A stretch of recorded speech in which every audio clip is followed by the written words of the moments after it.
प्रभु का फिर से राम मंदिर में विराजमान हुआ है। वे फिर से वहां पर प्राण प्रतिष्ठित हुए हैं।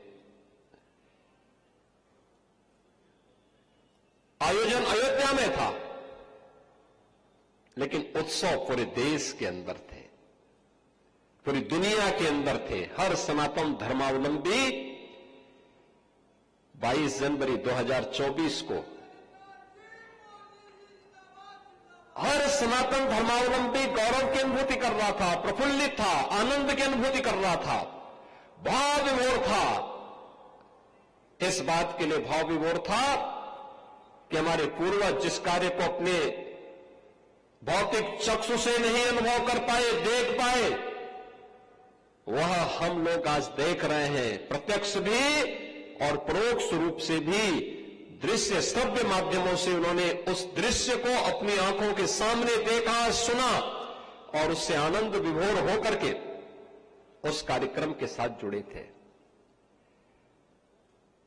श्री राम के प्रति हमारा क्या भाव है, भारत का क्या भाव है, इसका एक अनुभव करना हो तो गांव गांव में संत तुलसीदास जी के द्वारा प्रारंभ किए गए रामलीलाओं का आयोजन और रामलीलाओं के आयोजन के माध्यम से उसकी लोकप्रियता, इसका एक उदाहरण है। अगर आपको प्रभु राम के प्रति सनातन धर्मावलंबियों के मन में क्या भाव है, इसका अनुभव करना है तो 1990 के दशक के दौरान जब दूरदर्शन ने रामायण सीरियल प्रस्तुत किया था, क्या दृश्य होता था। कौन ऐसा भारतीय था, कौन ऐसा सनातन धर्मावलंबी था और कौन ऐसा भारतीय था जो रामायण सीरियल को देखने के लिए अपना 1 घंटे का समय आरक्षित करके बैठ न जाता हो। तब टेलीविजन इतने नहीं थे, लेकिन लोग दूर दूर तक जाकर के देखने के लिए जाते थे। ये प्रभु राम के प्रति भारत की सनातन श्रद्धा का प्रतीक है।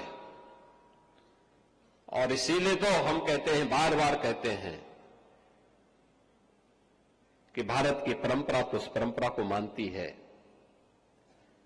कि जाकी प्रिय न राम वैदेही तजिए ताहि कोटि बैरी सम यद्यपि परम स्नेही।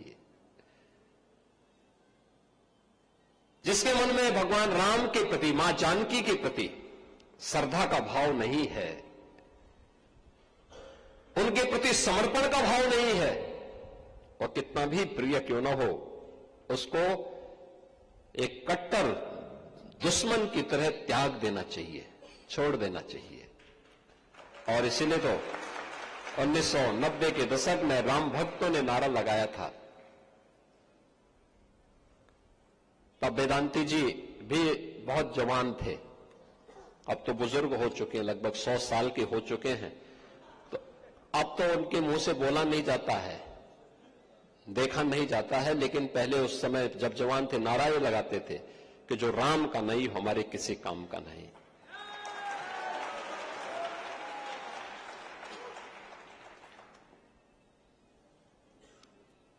बहनों और भाइयों, मैं इसलिए भी आज आपके बीच में आया हूं। रामायण मेला 1982 में प्रारंभ हुआ। इससे पहले डॉक्टर राम मनोहर लोहिया जी ने देश के भी अलग अलग भागों में कुछ रामायण मेले प्रारंभ कराए थे, आयोजन प्रारंभ किए थे, रामायण उत्सव के कार्यक्रम प्रारंभ कराए थे। डॉक्टर राम मनोहर लोहिया इसी अयोध्या जनपद की, आज के अंबेडकर नगर जनपद में उनका जन्म हुआ। बहुत पढ़े लिखे थे, लेकिन मंदिर नहीं जाते थे, प्रवृत्ति से सोशलिस्ट थे, समाजवादी चिंतक थे। उन्होंने कहा था, जब उनसे एक बार पूछा गया कि इतनी विषमता के बावजूद उत्तर से दक्षिण, पूरब से पश्चिम, रंग रूप, भेष भाषा, खान पान, रहन सहन सब कुछ अलग अलग होते हुए भी भारत एक कैसे है? तो डॉक्टर राम मनोहर लोहिया ने उस पत्रकार को बहुत गौर से देखा और कहा, एक ही बात कही। उन्होंने कहा, याद रखना, मैं मंदिर नहीं जाता, लेकिन मेरा दृढ़ विश्वास है, जब तक भारत की आस्था भारत के 3 आराध्य देवों के प्रति, श्री राम, श्री कृष्ण और भगवान शिव के प्रति जब तक इसकी आस्था बनी रहेगी, तब तक भारत का कोई बाल बांका नहीं कर पाएगा।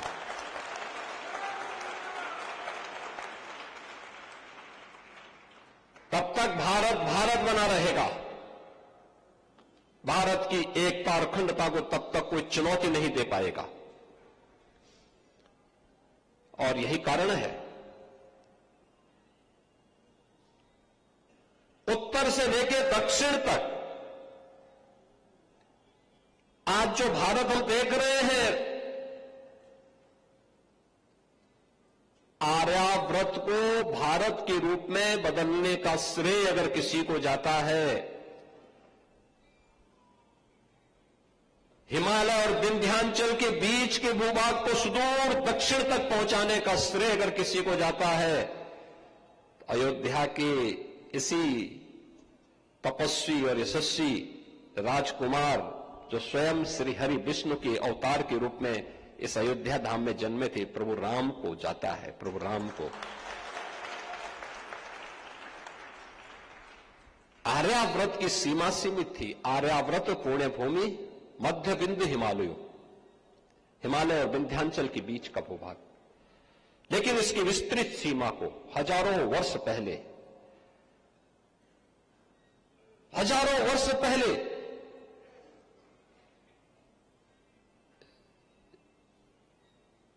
हमारे जिस आराध्य ने इसको एक विस्तार दिया, वे प्रभु राम हैं। पूरब को पश्चिम से जोड़ने का काम भगवान श्री कृष्ण द्वारिका में निवास कर रहे थे। उन्होंने पहले मथुरा को कंस के आतंक से मुक्त करके, फिर मथुरा में शांति बनी रहे, इसके लिए द्वारिका धाम में चले गए। द्वारिका धाम में रहे, लेकिन रुक्मणी को लेके आए वो सुदूर पूर्वोत्तर के राज्य से। पूरब और पश्चिम को जोड़ने का काम प्रभु श्री कृष्ण ने, लीलाधारी श्री कृष्ण ने किया। और देश के अंदर 12 ज्योतिर्लिंग के माध्यम से उत्तर, दक्षिण, पूरब, पश्चिम, देश के चारों ओर बिखरे हुए 12 ज्योतिर्लिंगों के माध्यम से भारत की सनातन एकता को और सुदृढ़ किया है भगवान शंकर ने। और यही व्याख्या डॉक्टर राम मनोहर लोहिया ने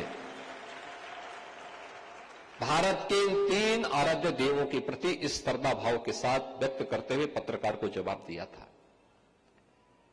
वे एक आदर्श मानव थे। डॉक्टर लोहिया राजनीति में आदर्शों के प्रतीक माने जाते हैं। उन्होंने आज के समाजवादियों को भी कहा था, उन्होंने कहा था कि राजनीति में सच्चा समाजवादी वही जो संपत्ति और संतति के मोह से मुक्त रहे। आज के समाजवादी तो परिवारवादी हो गए हैं। अपराधी और गुंडों का संरक्षण पाए बगैर इनकी स्थिति वैसे ही हो जाती है जैसे कोई बिन पानी के मछली तड़पती है, वही स्थिति इन लोगों की हो जाती है। उसके बगैर रह ही नहीं सकते।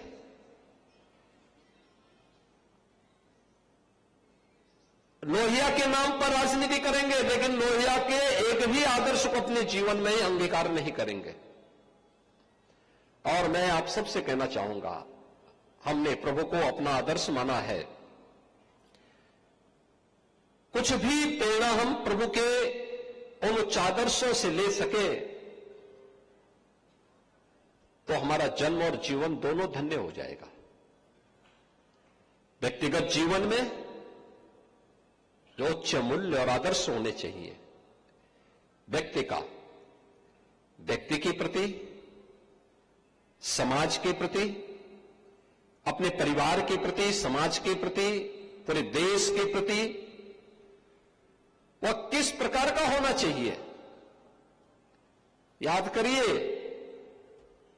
प्रभु राम जन्म यहां पर लिए, महाराज दशरथ बोल रहे हैं कि हे राम, मैंने भले ही मेरे सामने कैकेयी ने 2 वचन लिए हो, लेकिन तुम इसको मानो मत। तुम अयोध्या में रह करके यहां की राजगद्दी पर अपना कब्जा करो, उसको स्थापित हो, वहां पे स्थापित हो जाओ। उन्होंने कहा नहीं, मुझे अयोध्या की गद्दी मिल जाएगी। मैं भी जानता हूं मेरे भाई कुछ नहीं बोलेंगे, सब मेरे साथ खड़े होंगे, लेकिन लोगों के सामने क्या, आने वाली पीढ़ी के सामने कौन सा आदर्श होगा, यह उन्होंने उस समय कहा। आज जब गद्दी के लिए लड़ाई हो रही हो, एक एक फीट की जमीन के लिए कत्लेआम हो रहा हो, भाई भाई का दुश्मन बना हुआ हो, बाप और पुत्र के व्यवहार को जब देखते हैं, मां और पुत्र के व्यवहार को देखते हैं, भाई और बहन के आपसी विवाद को देखते हैं, रामायण के आदर्श कहां गए? सामाजिक स्थिति के बारे में जातीय संगठन किस प्रकार की सामाजिक व्यवस्था को तार तार कर रहे हैं। भगवान राम और निषाद राज की मैत्री, कहां गई वो मैत्री? कौन उसको जोड़ेगा? वे गले मिलते हैं निषाद राज के। यह हमारा सौभाग्य है कि श्रृंगवेरपुर में हमारी सरकार ने भगवान राम और निषाद राज की उन्हीं स्मृतियों को जीवंत बनाने के लिए 56 फुट ऊंची एक बड़ी प्रतिमा को वहां स्थापित किया है। चित्रकूट में उन्होंने वनवास का सर्वाधिक समय व्यतीत किया और चित्रकूट के सामाजिक जीवन को एक नई जीवंतता दी।